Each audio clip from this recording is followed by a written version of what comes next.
February 19th, 25. Pledge of Allegiance. Pledge Allegiance to the flag of the United States of America and to the republic for which it stands, one nation, under God, indivisible, with liberty and justice for all. All right. Here in the building we have Steve Hoyt. Here. Samantha Hayes here. On Zoom we have Colin Brackett. Are you here? Present. Bob Karen.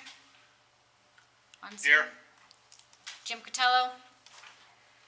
Here.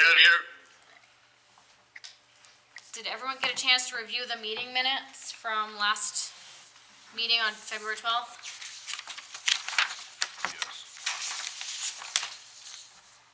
Make a motion, we approve the meetings for February 12th. Can I get a second? Second. All right, I'll move approved. Can I get approval on Zoom? Colin? Abstain. I wasn't present. Bob? Approve. All right. Did you get Jim? Jim made the motions. Jim, you approve? Yes. Old business? 401. All right, so old business, all those attending remotely should have received a copy of the slides for tonight.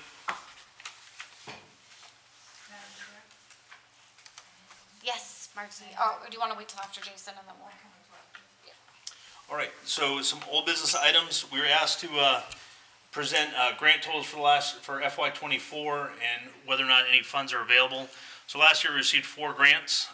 EMS stabilization, this was a group grant that the fire chief participated in. We received $15,000. Grant funds were used for wage incentives for EMS employees, EMS per diem employees, and for attendance at required training.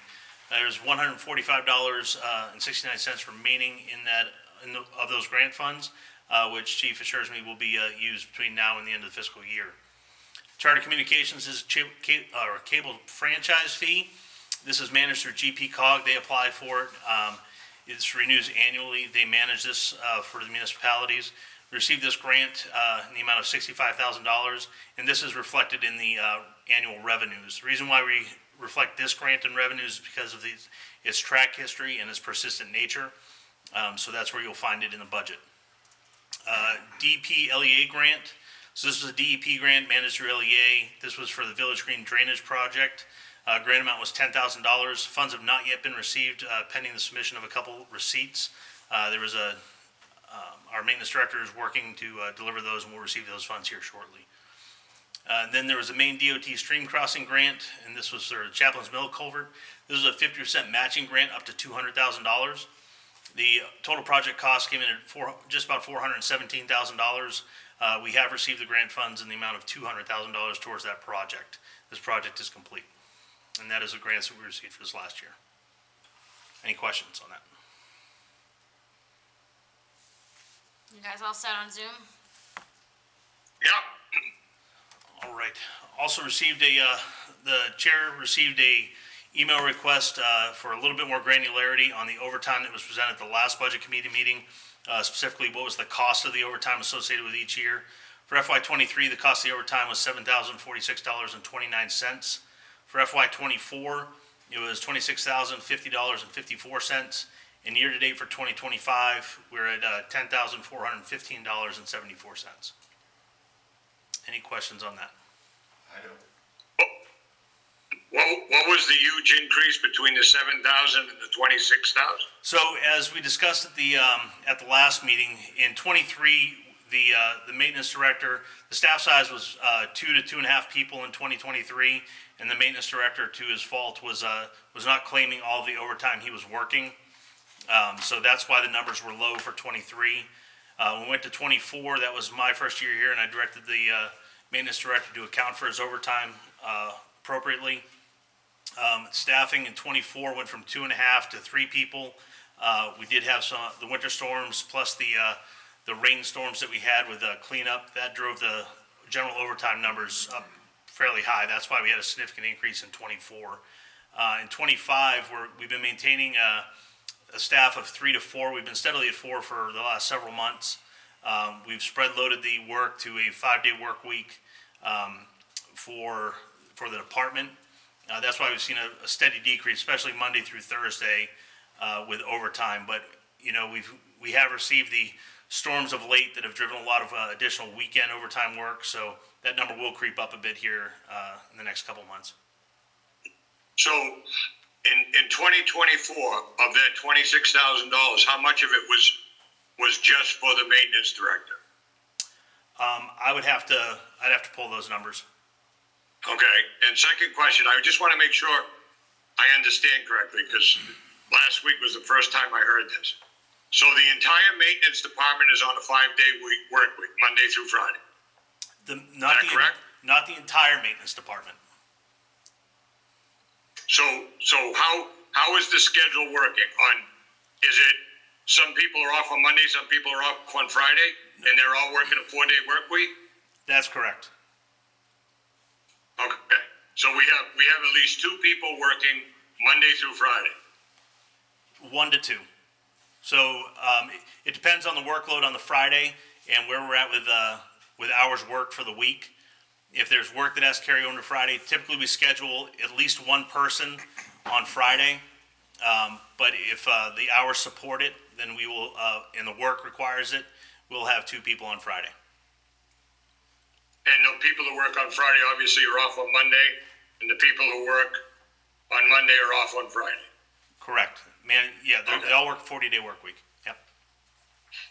And again, for the record, 40-hour work week. if we can do this in the maintenance department, we can do it in the clerk's department. It's on record. Thank you. Thank you. Jim, you had a question? Jim Turpin. So I've been following this overtime thing pretty closely. It was interesting to see the breakdown by day of the week. But my question, given the fact that we had budgeted, I think, $6,300 for overtime, and we're spending $25,000,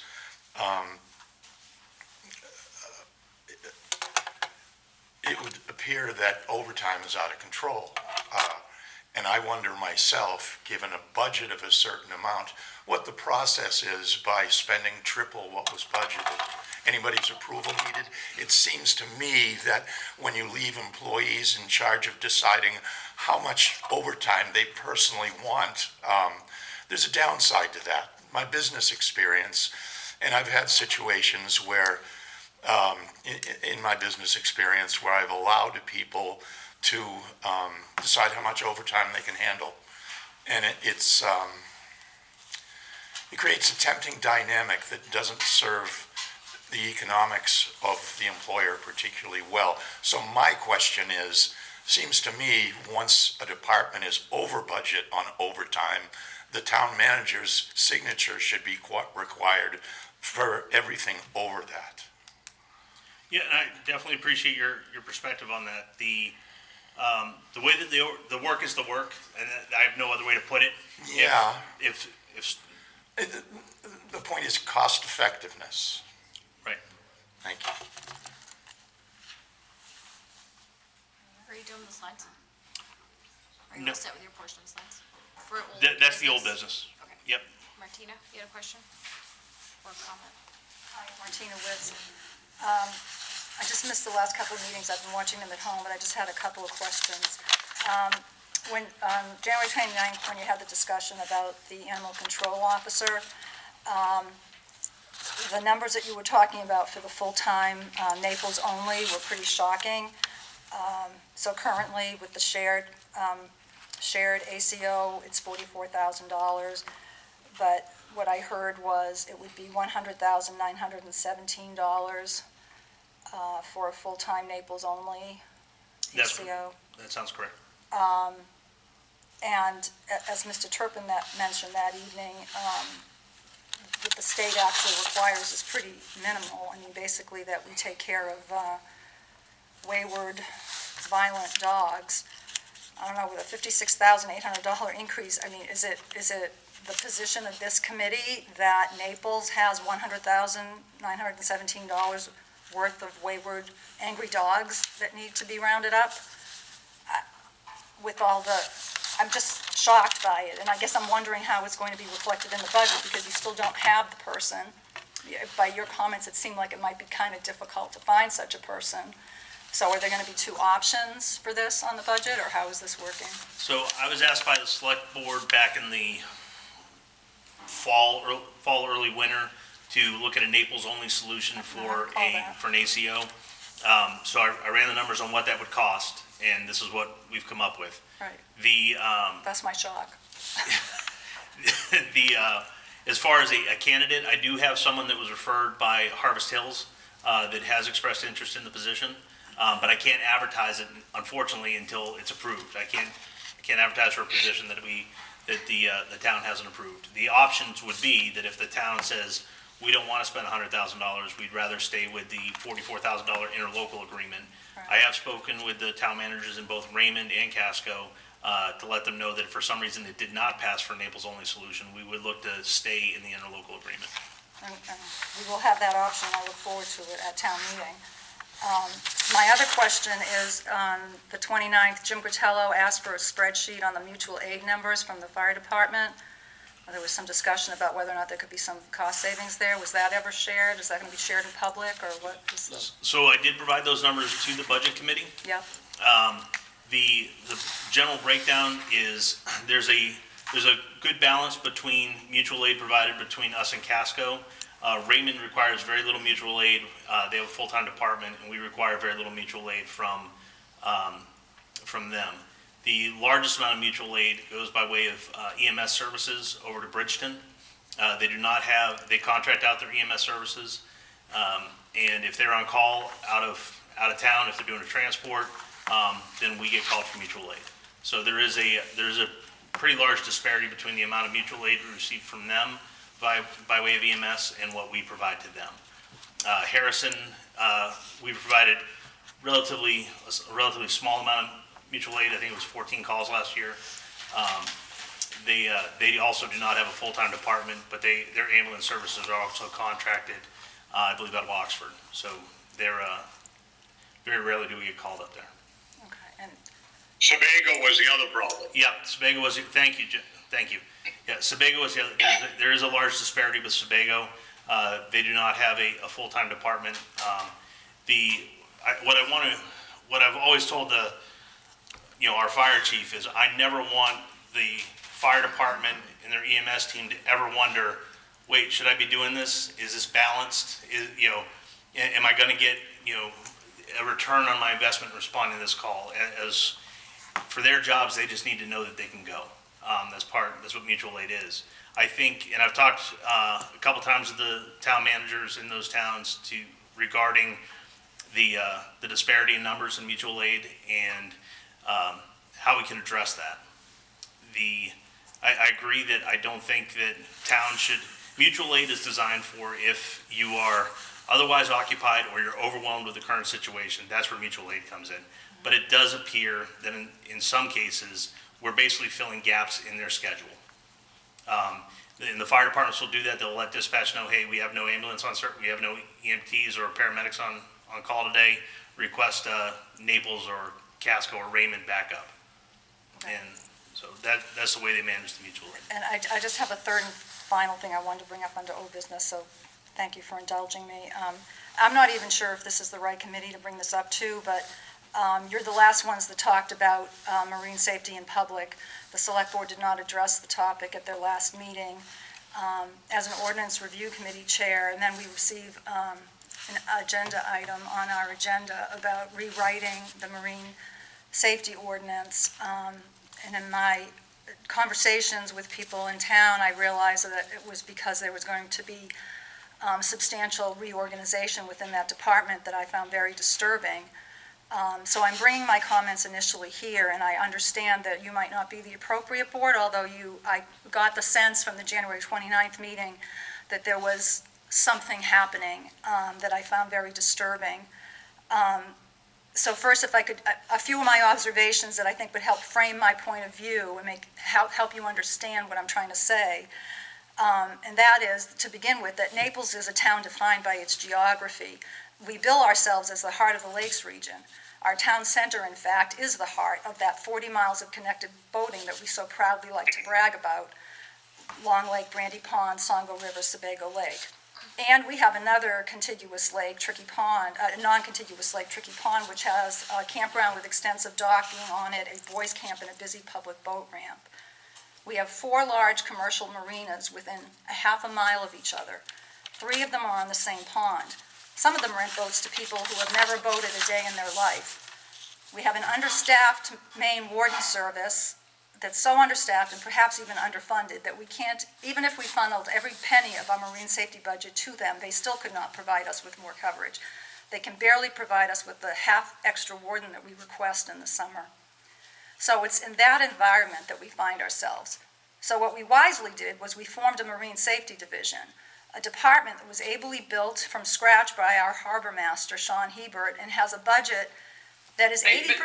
Mr. Chair, I'm sorry to interrupt, but I think this is the wrong venue for this, Martina. I think that's the select board that we meet Monday night, but the budget committee doesn't even have purview of what you're talking about yet. So, Mr. Chair, I ask that we move on to the next topic if possible.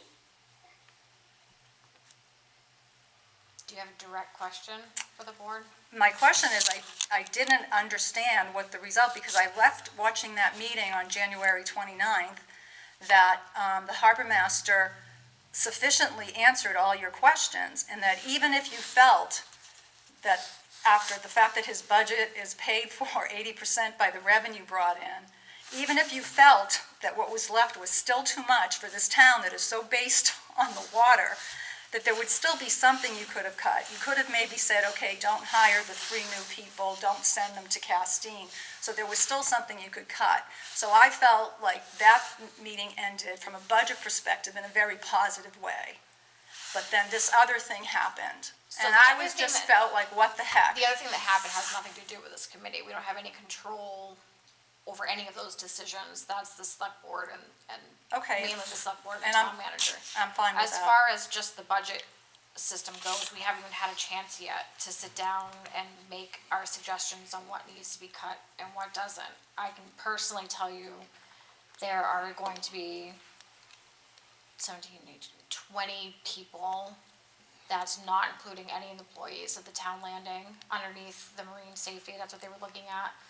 I watched that meeting, and some of Samantha, whom- I have 5 years on the budget Excuse me, committee. I understand how it works. But some of them, which don't even have 5 hours total for the week, those were the type of cuts that we were looking at. We have a boat that doesn't even run for 66 hours on the lakes, where that's what this cuts we were looking at. We weren't looking at anyone specifically. That's what this committee does. We were cutting down what we could. And I appreciate As your far as comments. positions and as far as that goes, that's not here. We don't have any control of that Well, here. like I said, the only public comment about anything marine safety was at that meeting.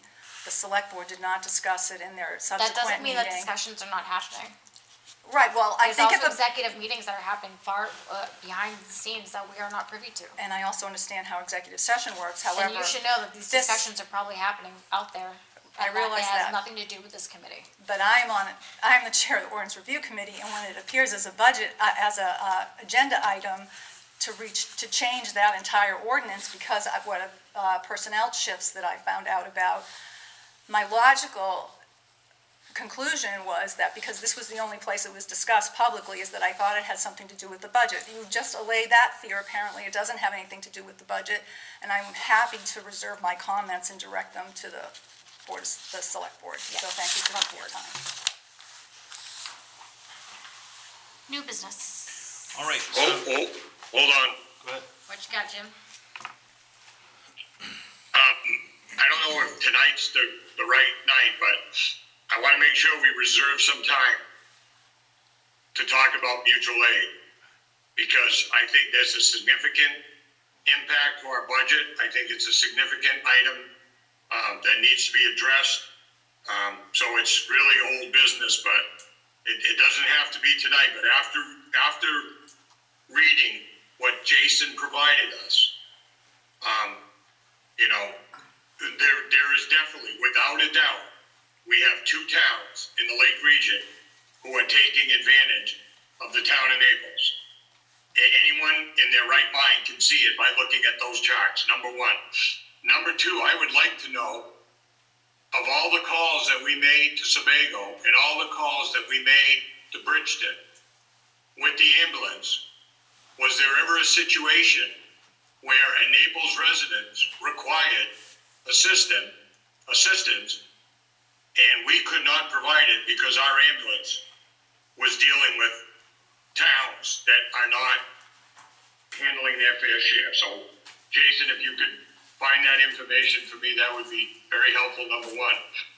Number two, I think at a minimum, if the town of Naples is going to be required to provide this service to surrounding towns because they're holding the line on spending and they're not spending what's required in their particular town, then we should be billing them. And I don't think that's unreasonable if we provide, like Casco, you look at Casco, it's perfect. I think we provided 40 calls, they provided 40 calls. It balanced out to zero.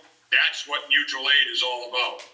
Sebago and Bridgeton, they didn't provide one call to the town of Naples, and I think we provided 50 plus calls. I don't have the sheet in front of me. I mean, that's just absolutely ridiculous. So I don't know when we discuss this, but there needs to be a discussion. I'll dig those numbers up. I'll dig those numbers up for you. I will say that when we do respond with an EMS call to another town under mutual aid, we do bill for those, so we do get the insurance billing associated with that, but there's no direct reimbursement from the town for man hours or anything like that. Okay, yep, thank you. Okay. Any other questions? All right, on to new business. So first up tonight is estimated revenues. Estimated revenues are at $16,332,000. Point of order. Right. In the past, Jason, we've always let Al, instead of Al having to sit here all night long, waiting for him. Usually we move him to the top of the agenda, so I would suggest he doesn't have to hear all our next hour and a half of stuff. Yep. Thank you for that. I did not catch Al out of the corner of my eye, but yeah, we will go right to intergovernmental. So I'll just give you the overview, and then Al can come up and talk about the school's budget. So intergovernmental is at $10,192,312. Overall, the budget went up $685,065 from the previous year. Notable budget increases: school budget estimated increase is $688,760. That's based on a 7.9% increase over last year. And this includes last year we had a separate line item for the SRO at $34,001. So that total number of $688,760 does include the $34,000 for the SRO. I'm just not certain how they're going to present that this year. For county taxes, so this is going to look weird, but please follow along. They went down by $3,515. The reason for this is in previous years, a couple years back, the county shifted from a annual budget cycle to a fiscal year budget cycle. And when they did that, in those years, we had to put a 1/3 assessment into the budget to cover that expense. That expense is no longer required from that today. So I was able to remove that out of the initial budget that I presented to the budget committee back in back in December. So because by removing that, it essentially washed away the increase that we're seeing from the county this year, decreasing the county tax by $3,515 over last year. Does that make sense to everybody? Yep. Okay. All right. So I'm going to turn it over to Al Smith, the superintendent of schools, to discuss the school budget. So I'd like to have great news for you, but I don't. As I said last year, this year's budget is going to be quite a challenge. I didn't realize I would have sent this so that people that Thank you. are Zooming could have had it. Apologize for that. The document that I just passed out isn't the budget. It is 50% of the budget. What I mean by that is we have got a couple more budget meetings left, so we're not quite there yet. But I don't think your 7.9 is going to be quite enough. So I want to go over a few things why. The SRO and several other opportunities that we're looking at will not be in the budget because of the budget being so high. We're projecting the school budget will be somewhere around 5 or 6%, which isn't bad. It isn't great. You'd like to have it less than that, but that isn't bad. But when you take a look at your property values, this is what's driving this budget crazy. It's a 3-year triennium budget of property values. And as you look at this property value piece, and it breaks it down year to year, so you can kind of go back to see how it flows. We take all 3 towns and we create an average of what the budget items are for property values. So if you look at 2021, the property value increases were approximately 6%. That gets dropped off, and you push into that what the state values your properties as of 2024. 2024, your property values increased as an average of all 3 towns, approximately 24%. You can't chase that away. There's nothing I can do about it. And as you look at across as to, because it is an average, so I wanted to make sure that all of a sudden, Naples wasn't 6% and somebody else was 40%, because I do like to have a fairness issue to us.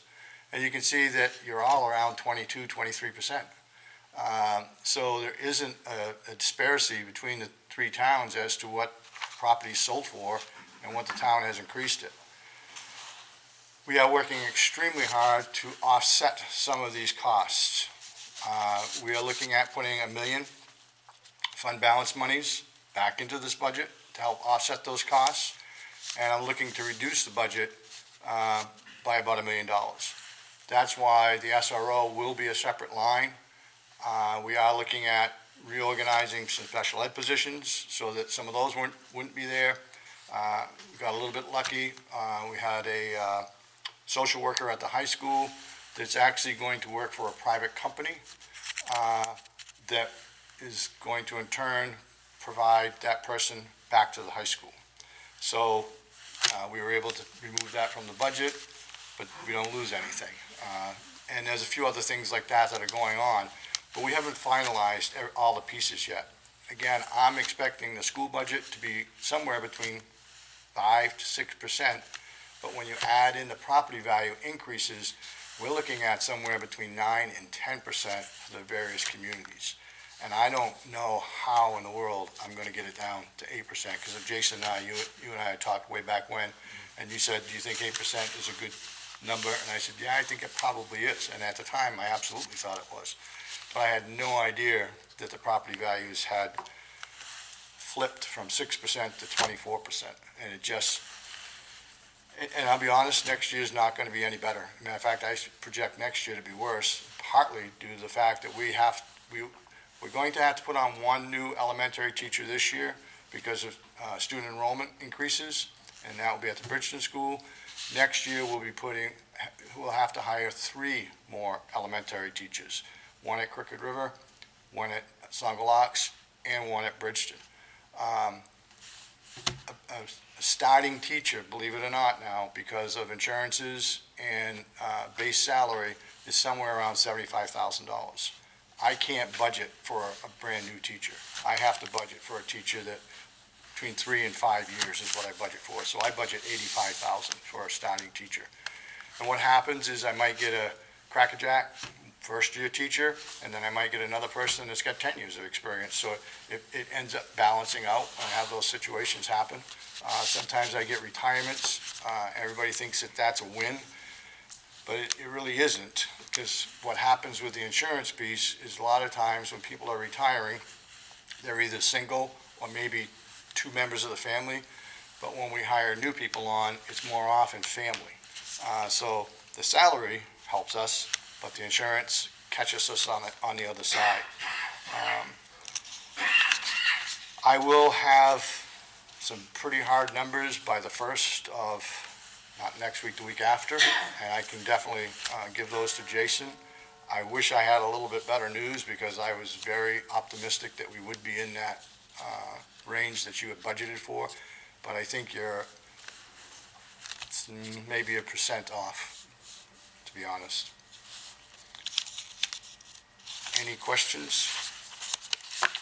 You think you're gonna have the numbers by next week? So I've got 2 budget meetings next week, so it'll be the week after. So I will have some pretty hard numbers for you by Monday or Tuesday of, let's see, that'd be March 3rd, I think, is a Monday. So by March 3rd or 4th, I should have some hard numbers So for you. state statute says you have to have it out 7 days before your initial meeting? Yeah. So are you gonna make that deadline? I'll have it to you by the 3rd. I might be able to get it sooner than that, but I'm not sure. So what happens if you miss that deadline? Are you locked into last We year's won't, numbers? we won't miss the deadlines for putting our budget together to put it out to the public. We won't miss those. When's your initial meeting? I think it's the 3rd, So you're gonna have but it, that's just, But but it has to be that's 7 not for days the board to vote before. on. The board won't vote on the budget until 2 weeks later. state statute says you have to have it that 7 days out before the initial meeting. But that's only our presentation to the board, so it's not, It says to any resident or form of government that asks for the right, breakdown, but 7 days before. we'll still be within the 10 days because it won't be until 2 weeks after that that the budget actually goes to the board to be voted on. And I don't have all the dates in front of me, but I know we've laid them out, so I know we're gonna be within the required timeframes, so. But I just don't have all the hard numbers for you right now.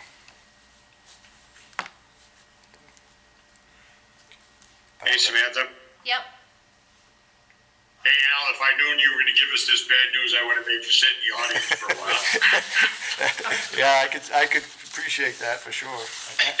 And I do appreciate you having me come and trying to explain where we're at and why we're at the place we're at. But we will be, one way or the other, be putting somewhere in the vicinity of $2 million back into the budget to help support, to reduce it. And that Out of your surplus? will be about $1 million out of surplus, and then it'll be about another $1 million out of reorganizing various departments within the school. Wow. Is there any chance that the state can pull a fast one and cut back on the funding to the towns because they're also in a budget crisis and they're short on cash? There's always that out there, Jim, but I don't believe that will happen. I believe the monies that has been projected to go into the schools will stay there. Futuristically, what we receive, what we don't receive, I really don't know. I think it's gonna be important that you communicate to the public, to your meetings, to whatever, that you guys are putting in $2 million to soften the blow so the public understands that, because all they're gonna hear is an 8.5% increase. They're not gonna hear anything else. Yeah, I agree, and it's very difficult Yep. sometimes for people to understand that piece of it. And this is the toughest year, budget-wise, I've ever had, and I've been at this for, as you can see, a long time. So Thank you. I wish I had better news. So for the budget committee, our next meeting is gonna be a workshop. I will work with Al with a rough number based on a 10% increase, that being the high mark. And if we're able to come down below that, great, but I think that'll be a good planning number for the working group. And I will, as soon as we have that hard number, I will get right back to you with it, so.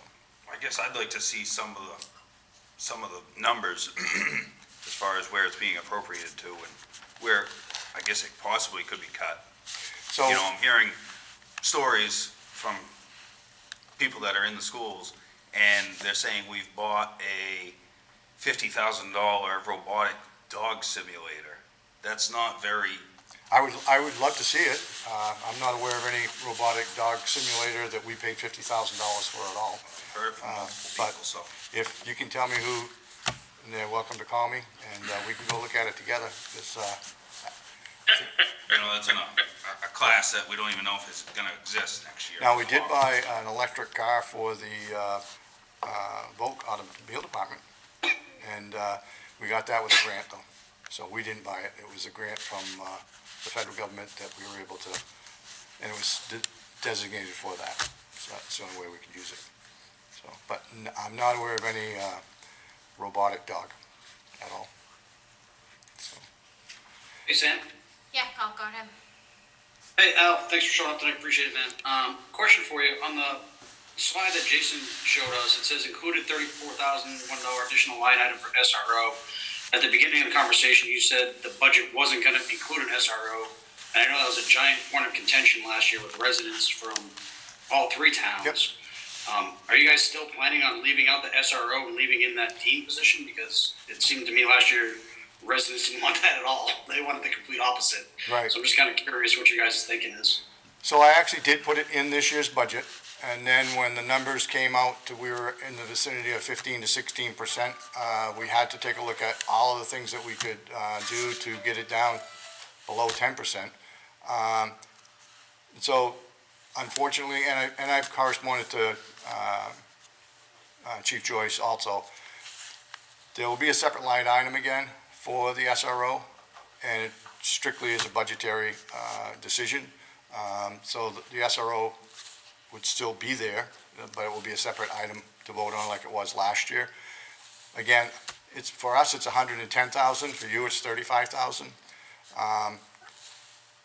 And if the community still want it, which I'm assuming they probably do, they will still have that opportunity. But I couldn't, in good conscience, keep it in the budget, along with quite a few other things, to be honest. And I will share those things with you when I So know. to that point, I'm guessing the dean position is still there, which you guys envisioned that was going to take over as the SRO. The residents voted for the SRO, so you've got two people doing the same job theoretically. Though you may say it's different, but you pitched the dean as replacement for the SRO. The residents wanted the SRO, so now you've got two people doing the same job. If they come back this year and say, we want the SRO, not the dean, are you guys prepared for that? I'm always prepared for whatever people ask. It doesn't mean they're always going to get it. We are looking at all positions and all options. And as I said, when I come back to you next time, I can have clarity as to where we are, what positions stay, what positions don't stay, how we reorganized different departments. One of the areas we're reorganizing is our special ed department, so that we can make some adjustments there, but still have the services we need for kids. So, So you're willing, sorry, Colin, go ahead. I appreciate that, Al, but just be prepared that residents could vote down the budget and you could be stuck with last year's budget if that happens, if that's a real point of contention, because last year it seemed like that really was. That's all I got. Thanks, Sam.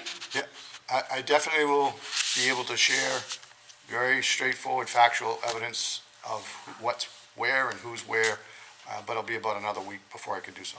So you're willing to rework the special ed department but keep your deputy department and try to kick up the SRO again? That's not what I said. for 2 I said years? that's an area that we're reworking, as well as all the other departments. How much is the deputy?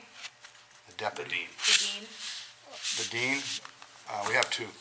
How much? I would say they're both right around 100,000 each, So 200,000 for each, 100,000 each, yeah. and one SRO at 100,000? 110 for the SRO. I just got the contract. That kind of seems like an easy cut, don't you think? What's that? That kind of seems like an easy cut, don't you think? All I can say to you right now is we're still in the budgetary process. When things are finalized as to where they'll be, I'll certainly will share with you what those adjustments will be. And that's all I can do at this point. How much did you get for an increase this year? How much what? How much did you get as an increase this year? I haven't got an increase yet this year. How much are you looking to get this year? I would, whatever the administration is getting. Which is? I'm guessing they're somewhere between 3 and 5%, I don't know. What's COLA? 2.5? That's what I've proposed, but there are other counties or other towns are offering anywhere from 2.5 to 3.5. And you're at 3 to 5%? I would say, How much I'll is your be- wages as a percentage out of your budget? my personal wages? I don't would know. love when you know what your personal wages out of the I wages don't know what my category, personal but do you know wages what are your out of the wages are entire budget. overall? You can call my office and they can certainly give you that information. Last I looked, you were around 117. Does that sound about right? That I make 117? No, I make more than that, You make more than that. yeah. I don't know of any superintendent that would, in the I state. don't know that about makes even that. how many other superintendents would keep two deans at 100 thousand each and kick out an SRO that the Well, town and all the I'm not communities gonna get want. into. And then not listen to the residents and then keep a 3 to 5% You're increase. obviously interested in being argumentative. I'm not gonna sit here and argue with you. I'm just trying to figure it out, if you're being realistic with your budgets or not. I'm just trying to figure out how many people I need to make sure are sitting at your budget meetings, so we can vote this thing down and keep last If you would like year's. to come and visit my office, I will certainly go through every line, item by item, who's where, and I will certainly go over when we're done with the budget, who and what we are going to make for adjustments. Careful what you suggest, Jason said the same thing, we sat for a few hours. and You're he welcome said to exactly. email me all the suggestions you wish, Perfect, or can't call wait me. to see it. Anything else on the Zoom? No. Steve? Jim? I have a couple of questions, Val. Sure. As you and I both know, not too many voters are gonna go through this budget line by line. They're gonna make the decisions based on big numbers. Correct. So my question of you, that you might be able to research between now and this meeting, is our cost per student relative to other, you pick them, who's comparable? Well, nobody's really comparable to this district because of the real estate. Right. But I think, I'm a believer in investing in education. I think it's at least as important to invest in education as it is to staff the fire department, I'll tell you. So anything you could tell us about what it costs per student here as opposed to elsewhere would be a comfort. And secondly, it's my understanding in looking at teacher pay rates in Cumberland County that we spend less than the average in Cumberland County. Correct. And the third one, and my wife said not to ask this, but I'm going to ask it anyways. Artificial intelligence seems to be a thing. Yeah, I mean, it's more than a thing, but it's like the automobile. It's come along. And it's obvious that and our job with the school department is to prepare young people either for further education or for the job market. And that adding an artificial intelligence skill set to anybody's resume, it's going to give them a leg up. And it appears largely that the certifications in artificial intelligence are available online from Google and, I don't know, these other companies. It's over my head. I've given up on advancing in technology myself. But first, as I read this stuff, I got on the phone, called my daughter-in-law over my teenage boys and said, you got to get them exposed to artificial intelligence. Doesn't matter what they're going to do. Some awareness of what's going on with it will help them in any field. And I was wondering if there's any thinking about that in the school district. Actually, we are already knee-deep in it. Cool. With all of our classes, and obviously the kids have the opportunity to use that now, so does our teachers, but we have to monitor it, and how do we do it? Yeah, We also I have, wondered myself in terms of these online certifications, and it's not a lot of money per kid or per person. Let's say students on their own took and passed certification number 1, certification number 2. Jim, is there any other things you need for us for? I'm sorry? Any other questions for the committee, direct questions for the committee, or can we chit chat later? Okay, thank you very much. Good luck.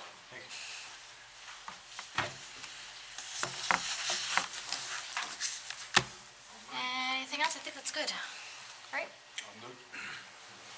On Zoom, guys all set? All set, For thank you. Mr. Yeah. I'm good, thanks. Thank you. all right, call me anytime, Samantha. Will do, thank you. All right, so we'll back up a couple slides here. All right, so to estimated revenues, anticipated revenues are $16,332,208. Overall revenue estimate is up by $323,328 over the previous year.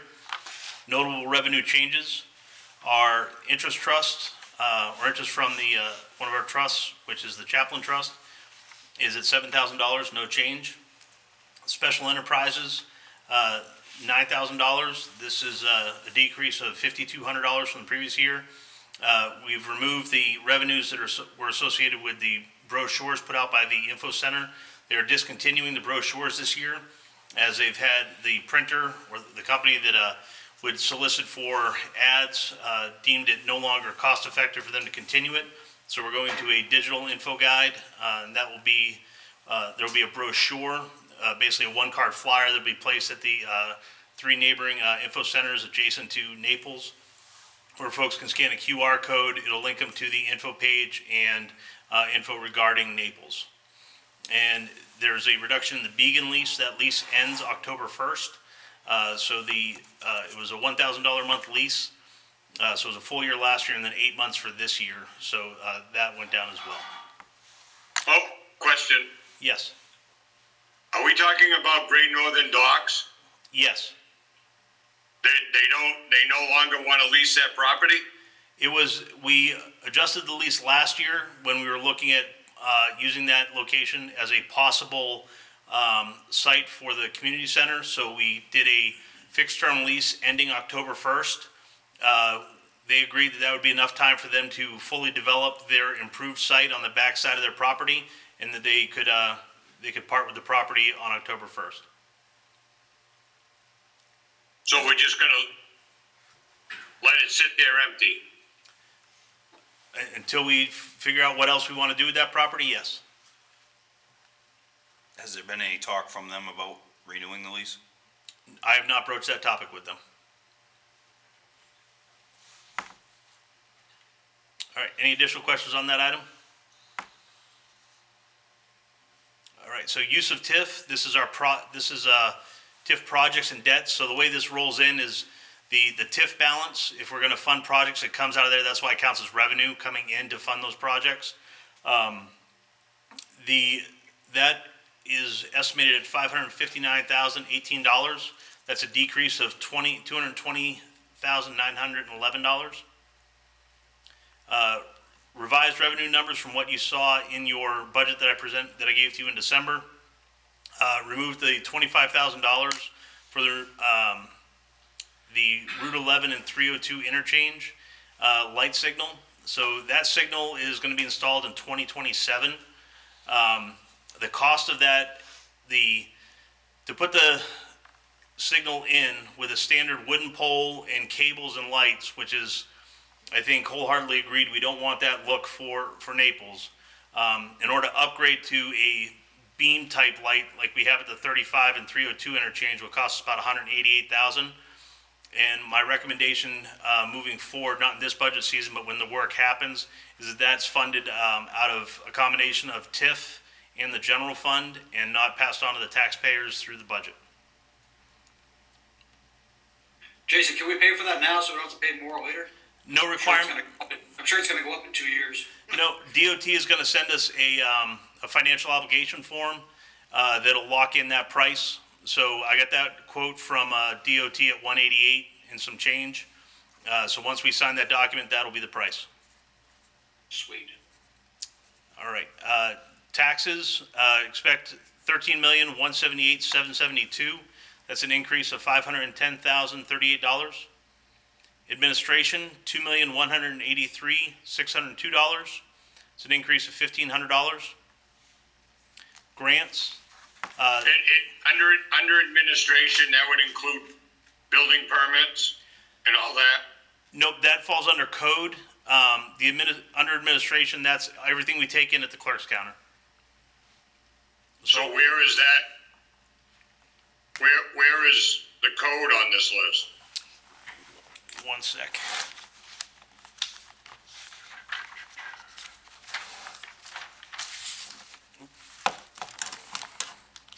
So there are other revenues, okay. There are other revenues not on this list. Yeah, so all I captured were the ones that had significant changes, and I did the total. Okay, all right, Yep. all right, gotcha, Yep. gotcha. So grants, so that's at $1,300, no change. And the grants, that is the grant that we received from LEA.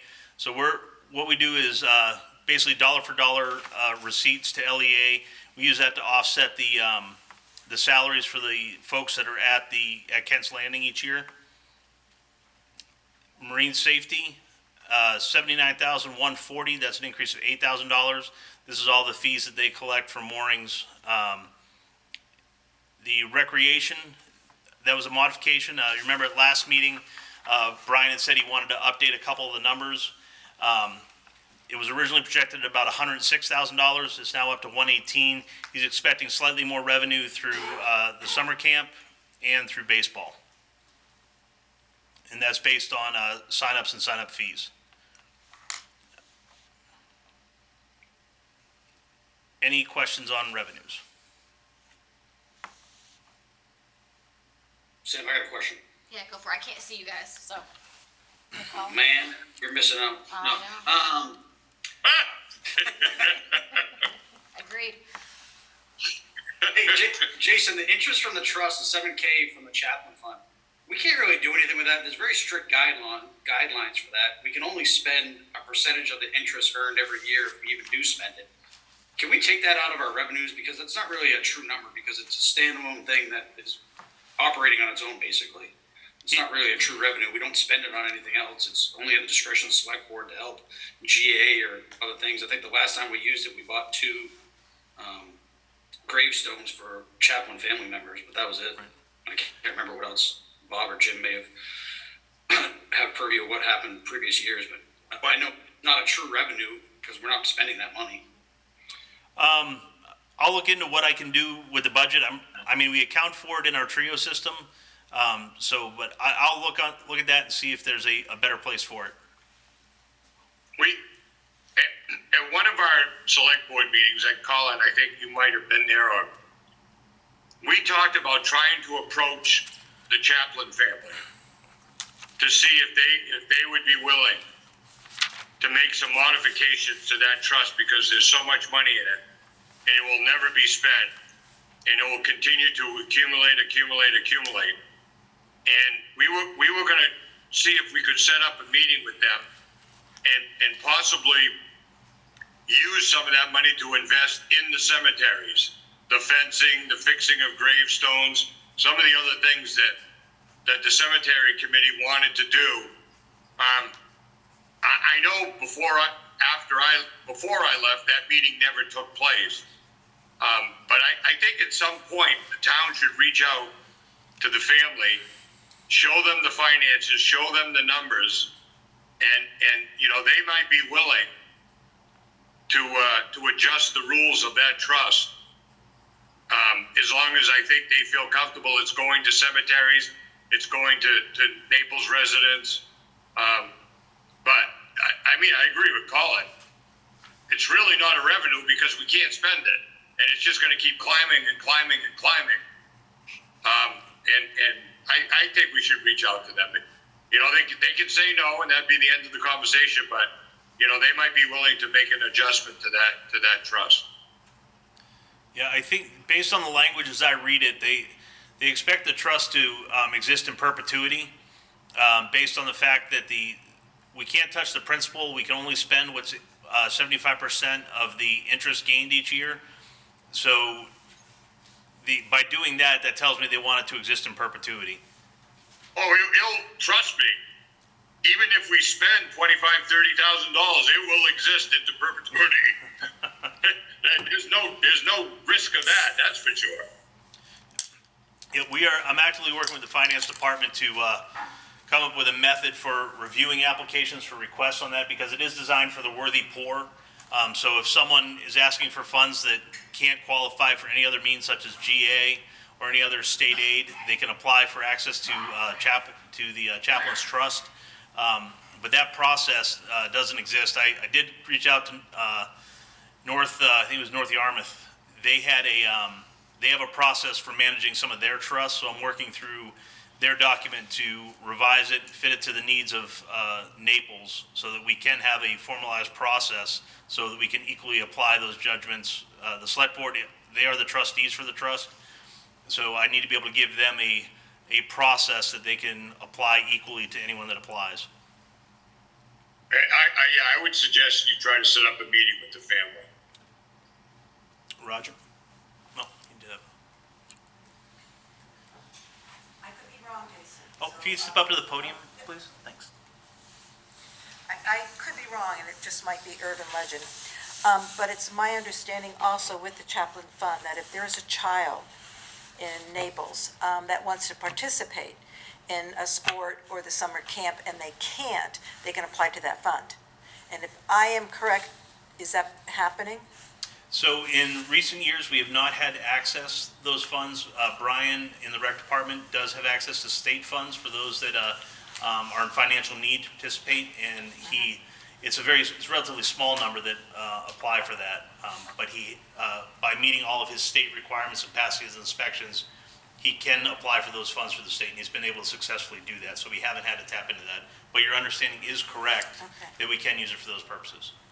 Okay, because I wonder if there would be more children in that category that do not know that. So I don't know how we get the word out, but, I hear about some kids who would like to do certain things but they can't because they don't have the money. Yeah, I think we can definitely be more creative with how those funds are used. It's a matter of just coming up with that process of, so the select board has guidance on how to apply them. Great, thank you. Yes. Yes, Martina? Is this what we actually have access to? I'll try again. This is a comment I'd like to make about revenue, because I did send you all that email, which is directly related to increasing revenue. I'm offering it as well as a public service announcement to anyone that's listening. But there's a bill in the legislature right now called LD 283, which is promoted by Maine Municipal Association, which is called an act to expand local revenue by including meals and lodging sales tax revenue under the state municipal revenue sharing program. And essentially, the summary of the bill states that communities, municipalities, if this were to pass, would get 1% back of the tax revenue that they generate already from meals and lodging tax. So it does not increase the tax that anyone is charged. It does not increase the tax on the meal or on the lodging. So it does not affect the business negatively. It does not affect the property owner. It does not affect the tourist negatively. It just simply gives the community back 1% of the money that was generated in their community. The bill will be having a public hearing on Thursday. You can go on the state legislature site right now and you can write a letter in support of that. Again, it's LD 283. I already submitted my letter of support. The Maine Mayors Association wrote their letter of support. As an example, the city of South Portland, their city council sent a letter of support. South Portland did the calculation, and I did ask Jason if he could possibly figure out what this would give to Naples. But South Portland, for example, would stand to get $1.945 million back every year as a result if this bill were to pass. So, because I know that the board always talks about finding a way to increase revenue that does not burden the property owner, the elderly, the working family, so this would be a way to do that. Thank you. Martina? Yes? Yeah? Correct me if I'm wrong, because I did I'd love look to. a little bit in. I did look into this a little bit after I got your email. Yep. It's my understanding that this is not going to be additionally funded by the legislature, so they're simply going to take, let's just use a number. Let's say that they collect $1 million a year in sales tax. They're going to take the 1%, which is 100,000 out of that million, and then they're going to turn around and they're going to spread it out to the towns based on that 1%. They're not going to additionally fund this. So if that's the case, then towns like South Portland, they're going to finally get their fair share of revenue sharing from the state because they're generating so much in sales tax. And small towns like Naples, who may get more than their fair share of revenue sharing, are now going to get less because of that 1%. That's not my understanding, because I believe that any community would be held harmless, because in the literature that I read, that even it gave the example of even a small town that has like only 1,500 people would be getting theirs back too. So where's the money come from? All money comes from taxpayers. Government doesn't create revenue, they just redistribute it. So it just comes from the taxpayer. We paid it in the first place and we're just getting back what was generated in Right, the right, community. but what I'm saying is, right now, all the taxes that we're paying go to the state. Right, This is not gonna be a new pool of money. This 1% is not gonna be a new pool. So you're right, they're gonna redistribute the money they used to collect. They're gonna now redistribute that. right. Yes, I agree with So you. I'm not quite sure we're gonna benefit from this because they're gonna redistribute more to the city of Portland. They're gonna redistribute more to South Portland, to Bangor, to these big communities, No, they only, and they're gonna have, it's really hard speaking to you since I can't see you. You're like the great and powerful Oz. You're not like any screen or anything. I'd like to think that I was. Well, That's okay. oh, you're not. No, so you can only get back what you put in is the way it is. So we get back 1% of what is generated here in Naples. There you are. Can you see me? Yeah. Okay. So it's not a, All I'm so it's saying not is a I one think- big pool? It's not, it's always, a and it's, pool by and it's town, paid out down by town. periodically. I forgot, I don't have it, it's on my phone. It's paid out periodically. It's not even like one lump sum. It's So- paid out No, as it I'm comes in. just saying, I think we need to look more into this because if they were funding this separately in a new fund, that'd be great. But Well, all it they're gets- gonna do is take what they're already collecting and redistribute. Right, so, but, That's all they're but gonna we're do. getting it. Right now, we're not getting that. So Yes, we are. We're getting it in the form of revenue sharing. this is going to be included, this is going to be a bump up into the revenue sharing. Okay, so then they're gonna have to fund this. I don't know where we're No, missing I each think, other. in reading through it, and this is why I think Portland's numbers are very important, and what Martina said, this is a 1% revenue sharing on top of what we already get, and it's gonna be targeted specifically at Meals and lodging. meals and lodging. So I need to look up, so this is new information as of last night. I need to reach out to the state revenue service and I need to find out how much they collected in meals and lodging taxes From Naples. within our zip code Yep. last year so that I can project what we might expect to see in this additional 1%. Thank you. So yes, Okay. the state is already collecting it. You're absolutely correct. They collect it and they sit on it. They use it. Yeah. And instead of them using it, this bill proposes that they redistribute that to the towns proportionally. Okay. So if anyone wants to read more, again, it's LD 283. If you go on the mainelegislature.gov website and search for the bill by that number, you'll find everything you need to know.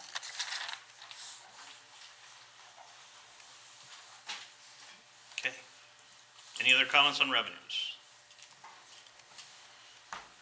Yeah, who's supposed to be looking out for grants? Do we have anyone to look up for grants?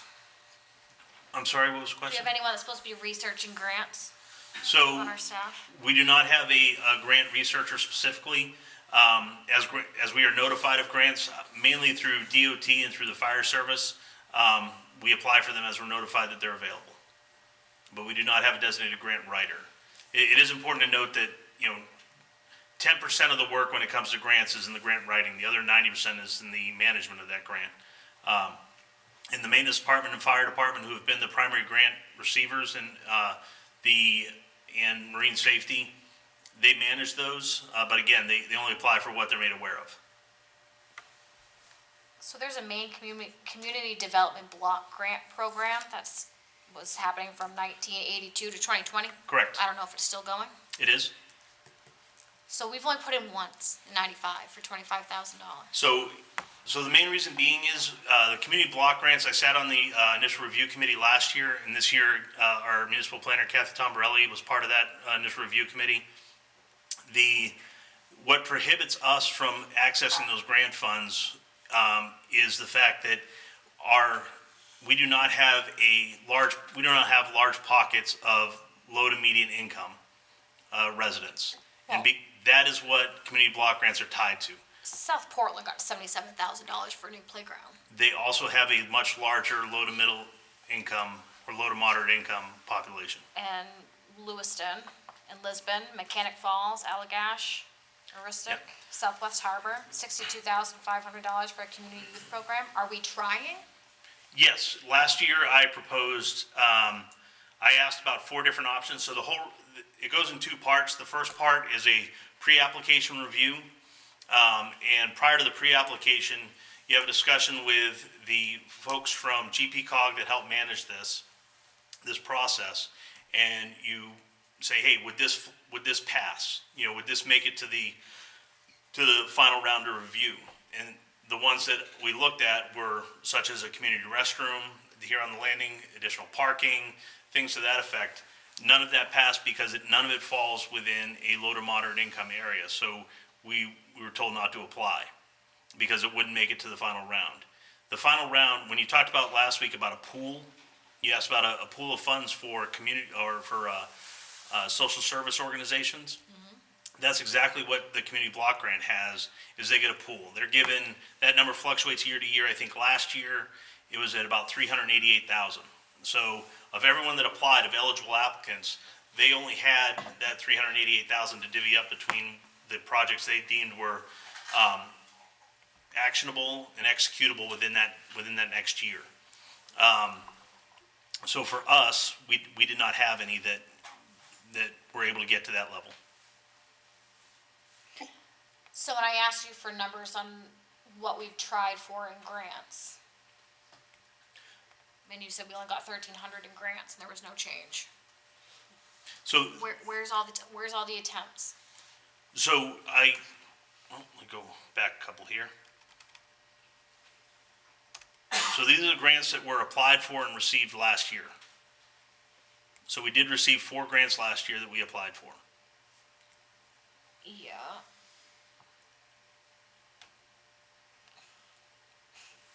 Okay. Yep, there are municipalities, Bridgeton, for example, they did hire a dedicated grant writer on staff. Some municipalities outsource that. The community block grants, for example, a large portion of those grants in the past were for planning. So you could actually get a grant to help plan projects. And that planner would be funded out of that community block grant. In the last 2 years, they have removed the planning portion from eligible applicants because they don't want to put money into planning, they want to put money into action. Yeah, I mean, municipalities are getting money for crosswalks, lightings, after-school programs, new well for school, Yep, so fire training equipment. I've submitted, there's a grant waiting on a decision right now that I've applied for, which is approximately a $2 million grant with 80% match. Well, it's a $2 million project to extend the sidewalk from the Umbrella Factory out to Legion Fields. That's an 80% match, so the state would cover 80% of that project if it was approved. The decision has not come out as to whether or not our application was approved. So, as stated, when we are made aware of grants, we do look into eligibility and whether or not we have a project that would fit that grant. But only making aware of, you're saying, is Yes, we do not have anyone. for roads and fire.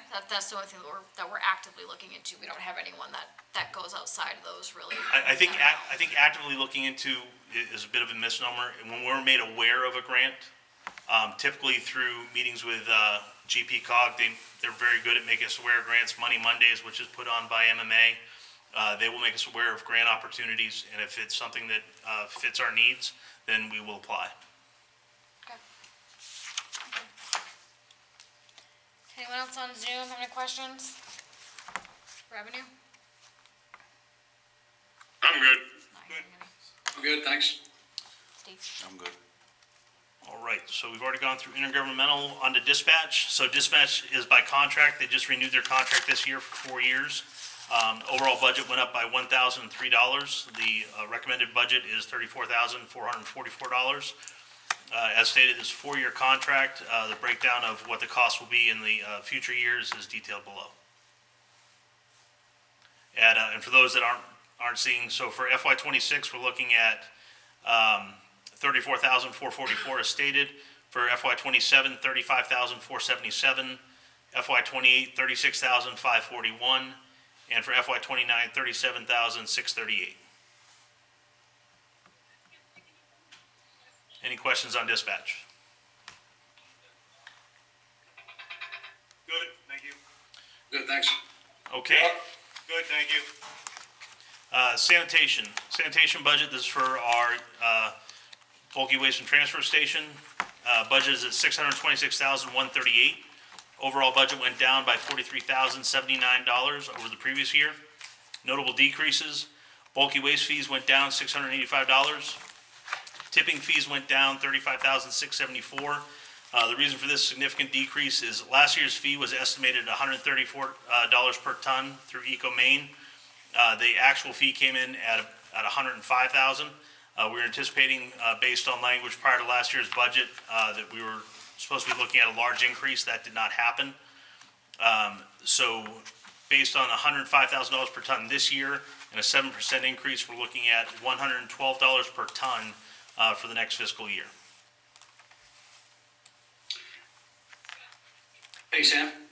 Yep, that call. Hey, Jason, quick question. So last year was estimated 134. We collected taxes on 134 a ton. It only came in at 105. Where did the rest of that money go? Just go back into the general fund? So because the Bulky Waste Transfer Council maintains a separate account, it's in their general fund. That fund balance is sitting at approximately $600,000. And we've, as we get to the RFID piece here, the RFID system was funded out of that and not passed on to taxpayers as part of the budget. Was it the exact amount, or were they cut us a check for the rest? Sorry.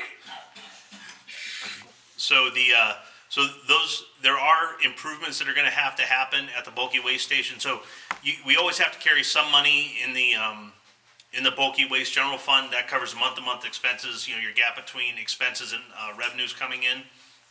So the number we should keep in there is somewhere around $300,000 continuing balance. So as we look to other improvements that are going to happen at that facility, the Transfer Station Council is looking at what can be funded out of the general fund so it's not passed on to taxpayers. Oh my God, that hurts my head. We just dumped $800,000 in that place, and they're gonna want to improve more. God. Well, that's because they screwed it up. I know. Trust me, I went back and forth on it, Jim. They hate me there. Who was the engineer that came up with the design and the committee that went along with this, and nobody even talked to the trash guys that bring the trash there? I mean, this is ridiculous. There's more complaints about the bulky waste and about the trash thing now than there was before they spent all that money. Just get a refund from the contractors. So or the engineers. the biggest I mean, complaint. once again, you had an engineer sitting in an office, probably never went out there, talked to the customers, asked them how they want things done. Never talked to the trash companies to realize that their trucks can't unload the stuff into the hopper because they put the. I mean, my God. So If this was a business, they would all be fired right now. So the engineer, we used Sebago Technics, and they were on scene throughout the entire build. They went out several times prior to the build. We met weekly during the renovations. It wasn't until towards the tail end of the renovations, the biggest obstacle for one municipal hauler was municipal waste haulers used to be able to back up to the hopper and dump their trucks directly into the hopper. The DEP standards and Department of Labor standards require that we put in a 42-inch barrier, a fall barrier, in front of that hopper. So that prevented one municipal waste hauler from continuing business. The other municipal waste haulers that bring people's trash there, they hand offload on each side of the hopper. So yes, there was one municipal waste hauler that was negatively impacted by the requirement for that barrier, but the others continue to operate. In the absence of that one hauler, on social media, I've seen at least 3 other municipal waste haulers move in to fill that void. I understand that, but it still doesn't make it right. I mean, and then the other people, if you go there, people are complaining because they got to park 50, 60, 70 yards away from the hopper in the designated parking spots. They used to be able to drive up, back up, unload. It was an on your honor system. Everyone knew, okay, who was next. I mean, It's just one of those things again, we spend $1 million, and at the end of the day, we have a worse product than we had before. So this spring, we will be restriping the traffic flow. The original reason behind the existing traffic flow was the Transfers Council, after several meetings, decided that they wanted people to be able to go to the municipal waste hopper before they went to the recycle bins. But as we found out, once put into practice, that it caused a queue out on Leach Hill Road. So we're going to reverse the traffic flow back to the way it was. We're going to put 2 queuing lines inside the facility. That'll allow us to get approximately 20 vehicles in queue inside the facility and get them off of Leach Hill Road. Now that we'll put them in front of the recycle bins first, but you can pass right by if you don't have recycling and go right to the hopper and dump your stuff. And it's about if you're on the outside lane, it's about a 20-foot walk to the hopper. And if you're on the inside lane, it's about a 12-foot walk to the hopper. That's the way we used to do it. Why did they change it? They haven't changed it. People will have to, right now, people are parking their cars and they are walking their. No, I'm saying we used to enter from the other side. Anyone in their right mind would have realized that the traffic was going to end up in the middle of the road. Well, I mean, so again, the transfer station is a very social place. So people hang out a little longer than they probably should at the hopper. And again, it's an iterative change. We realized that it didn't work. The queuing line is not long enough with the current traffic scheme. We've talked to the engineers about that, and we've talked with the traffic engineer to make sure that the flow will improve in the spring before we get the large traffic flow with the summer residents.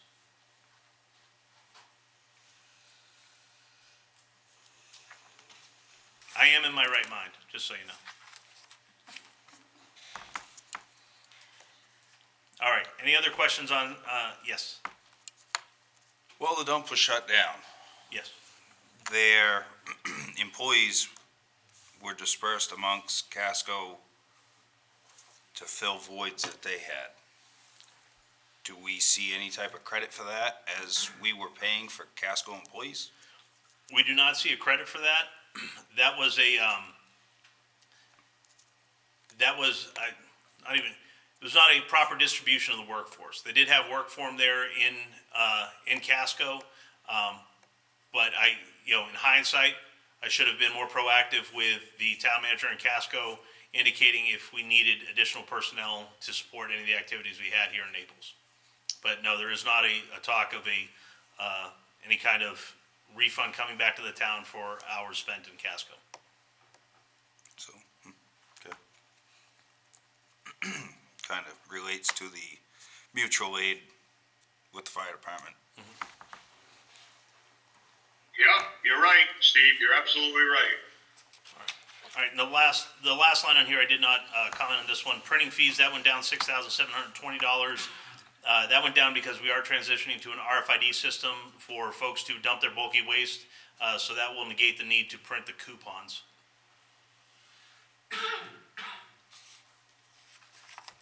Hey, Bob, are you okay over there? You look like you're choking to death. I'm making it.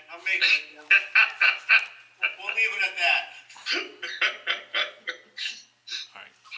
Any other comments on sanitation? All right, no more comments. General assistance. So last year we transitioned general assistance over to the county. It's been working very well. Overall, the budget went up by $1,000. While the contract, as it currently exists, is we get a county representative here in the town every Wednesday for 3 hours to handle any general assistance requests. Any hours that are beyond that 3 hours of work, and we have seen some of that already this year. If the applicant just takes longer than that 3 hours, if they have to reach out to that resident to assist them further, it's beyond that contracted 3 hours, we do get billed for that. So that's why I'm recommending an additional $1,000 to cover that. Any questions? Good, thank you. All right, if there are no further questions, that concludes the budget updates for this evening. So if I understand correctly, next week we're going to deliberate. Yeah, so Is that next, correct? yes, next week's meeting is scheduled as a workshop for the Budget Committee to review and discuss recommendations prior to the vote. As always, residents are welcome to attend, but there's not planned any public participation during that meeting. The following meeting at the vote, that will be a public hearing where the Budget Committee will vote on their recommendations, and that will be the opportunity for residents to ask questions and comment. I would request as many department heads attend that meeting in case we have additional questions for department heads that are available. I certainly would like the fire chief there. I mean, I don't know who else has questions for all the department heads, but I think it would be in the best interest of department heads to be at that meeting, to A, defend their budget if we have questions, or answer additional questions for us. So we don't go down a rabbit hole because they weren't there for us to ask their questions. Yep, if it's a ask of the Budget Committee, I can absolutely have them be there. I will say though that I think they've already, I think the defense of the budget portion's already happened, but absolutely having them present for additional questions or clarification, I think is appropriate. Yep, thank you. Will that cost us overtime? Colin, stop. Sorry. And mileage. Can you get us a new TIF fund with the changes that was for the info center? Yes. For next week? Yep, I will have so for next week, I will provide any of the changes that I've had come in with updated numbers. You guys will get a new budget summary. Okay. So that's the one that you guys will be talking about and discussing. But can we see, but I want the breakdown of each one.